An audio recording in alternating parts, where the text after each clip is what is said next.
Será que isso é frio ou é calor?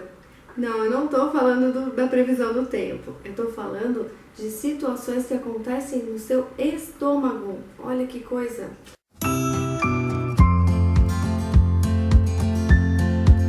Seja muito bem-vindo ao meu canal, eu sou Andréa Maciel.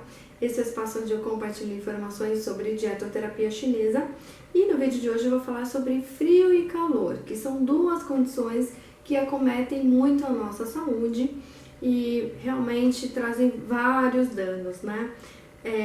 Tanto o frio quanto o calor são muito estudados na medicina chinesa, né? A gente pode entender o frio como de fato uma manifestação climática e o calor também, né? Mas o que os chineses dizem é que esses fatores climáticos eles podem adentrar ao nosso organismo ou conforme a nossa constituição física, a gente pode ter um corpo mais frio ou um corpo mais quente. Então, um corpo mais frio ele fica mais vulnerável às condições de frio e um corpo mais quente fica mais vulnerável às condições de calor, certo? E aí, por exemplo, então como é que a gente entende isso no corpo? Um corpo frio, o indivíduo vai se sentir um pouco mais letárgico, um pouco mais cansado, com facilidade, e ele pode estar suscetível, por exemplo, a contrações musculares, que são manifestações de frio, por exemplo. Já um corpo quente pode ficar mais vulnerável a processos inflamatórios, por exemplo, ou até infecciosos, né? Então, no contexto de hoje, eu vou falar das situações de frio e de calor que envolvem o estômago. Pois é. Na medicina chinesa, a gente fala muito da condição de frio no estômago, né? Ou seja, quando esse indivíduo pega uma friagem, por exemplo, ele pode desenvolver uma situação de frio no estômago, né? Aquele frio penetra pela pele e ele vai se alojar na região, eventualmente, que está mais vulnerável naquele indivíduo, né? E ele pode se alojar na região do estômago e provocar vômitos. Olha só, então muitas vezes as pessoas podem até passar mal por conta de frio, né? E existe também a situação de calor interno, ou seja, não exatamente que ela tomou muito sol, por exemplo, mas porque esse corpo está muito quente, está desenvolvendo aí algum processo inflamatório ou está criando um ambiente muito propício ao desenvolvimento de bactérias, e aí essa pessoa também pode desenvolver o calor no estômago. Ou ela pode também estar consumindo alimentos que sejam muito quentes, muito irritantes, vamos falar assim, né, para a mucosa estomacal, e isso pode gerar lesões, enfim, ou até situação, por exemplo, de gastrite e tudo mais, né? Então, existem essas situações diferentes, frio no estômago e calor no estômago, né?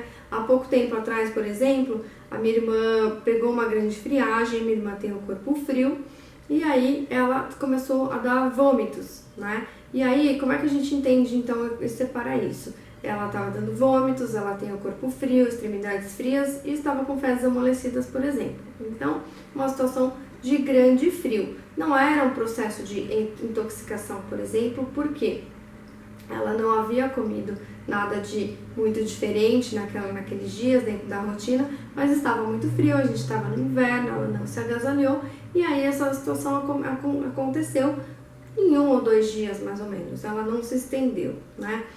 Lógico que quando a situação se estende, você precisa realmente correr para o médico, correr para o hospital, porque pode ser aí um processo infeccioso, pode ser aí surgimento aí de uma doença aguda e tudo mais, né? Mas o que eu quero colocar aqui é que existem situações que são simples, né, e que podem ser cuidadas dentro de casa. Então, se a gente percebeu que é uma situação de frio no estômago, o que a gente pode fazer? Ela até tomou bastante chá de gengibre, por exemplo, né? Chá de gengibre com canela, anis estrelado, são especiarias de algum modo que vão aquecer o organismo e aí dissolver esse frio, ok? Já nas situações de calor no estômago, como num processo, por exemplo, de gastrite, o que o indivíduo pode fazer? Quais são as coisas que podem aliviar essa gastrite?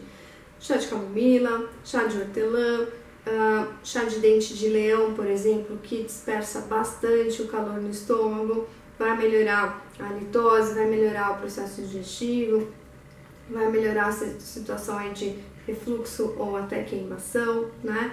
Então, são situações, gente, que são diferentes, tá vendo? E elas podem ser aí cuidadas, não tô nem falando de tratadas, tô falando de cuidadas no dia a dia em casa, né?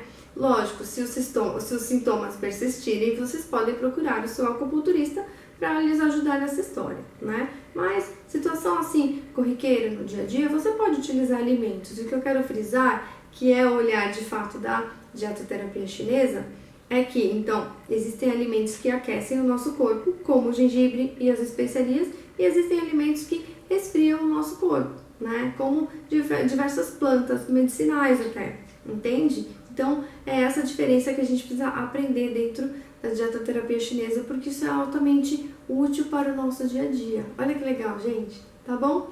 Qualquer dúvida, me escrevam. Se você quiser conhecer meu programa de consciência alimentar, Terapia na Mesa, me escreve, acesse o site e eu tô aqui à disposição para te ajudar. Um beijo e até o próximo vídeo.